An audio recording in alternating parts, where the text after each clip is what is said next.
Dahil dyan, late ako for my third day na pala ng klase ko here at Trinity.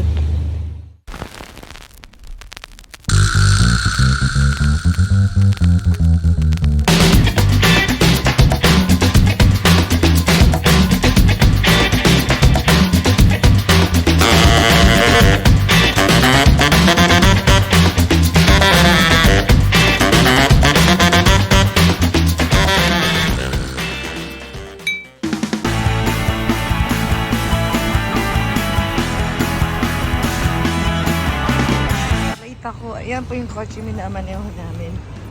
And late po ako. So I'm driving outside. Oh my God. Pinalabas ako ni Kuya Mark. Yes po, kailangan to. Birthday na Nakita po. no po niya yung mga ganyan, mga motorcycle outside. Oh my God. Ayan, this how traffic is na ha. Pero makita niyo ako drive. Ayan na. Sa traffic dito po sa Pilipinas. Ayan si Kuya. Si Kuya Hello Mark. po. Hindi pala si Kuya Mark. Anak ko na eh. Hello. Mami din na rin ako. Oo nga po eh.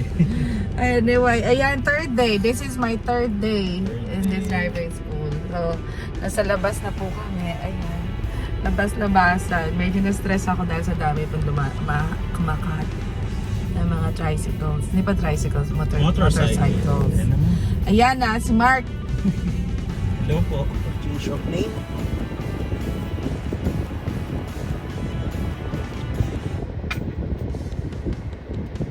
Proper use of signal light and anticipating. So, inano ko siya. Sinabi ko sa inyo, every 150 meters, either magle-left ka o magle-right, magsi-signal light na tayo. Okay? So, proper use of signal light. And respect for those people who's crossing the street.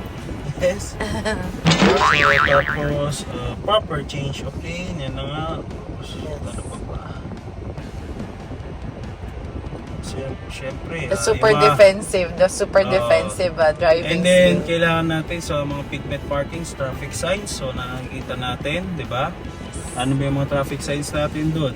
Stoplight, pedestrian crossing, speed. Speed, Tama, depende kung ilang speed speed, limits yes. natin, no? And, And then, ano pa po? yung loading and unloading. Okay, loading and unloading. So, kailangan, syempre, huwag tayo magagalit doon. Huwag tayo bubusina ng mahaba. So, use lang tayo ng gently sa pagbubusina natin, no? Yes. So, traffic lights, and pigment markings, no? And So, then you also told me about if it's a continuous line on the road. So, no overtaking, no change of lane. Pag nakita nyo na po yung hard line. white Continuous line white. or yellow lane. Yeah. Okay, white lane or yellow lane. Okay? The continuous hard, white, or yellow lane. Oh. Okay. Either of two.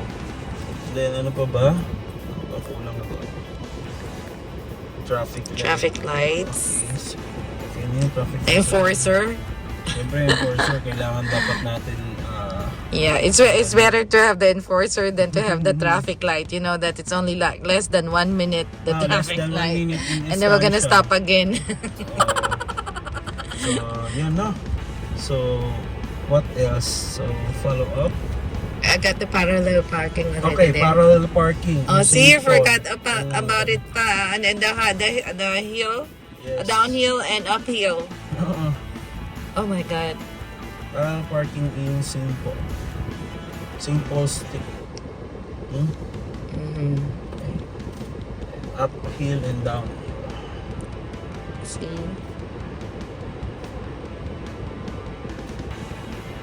Ay. Mandar. Okay, so assessment mo for tomorrow. So lahat na natutunan for first day hanggang third day, i-apply na for the fourth day. Do we have written exam? Yes, we have written exam by tomorrow. Okay. Huh? Okay.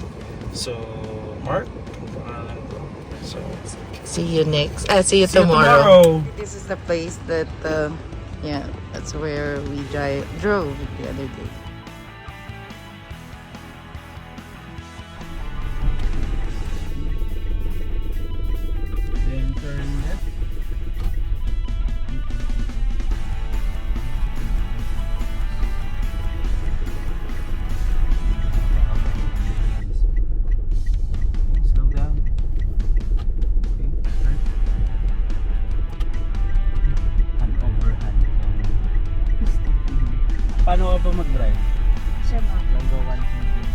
One hand lang.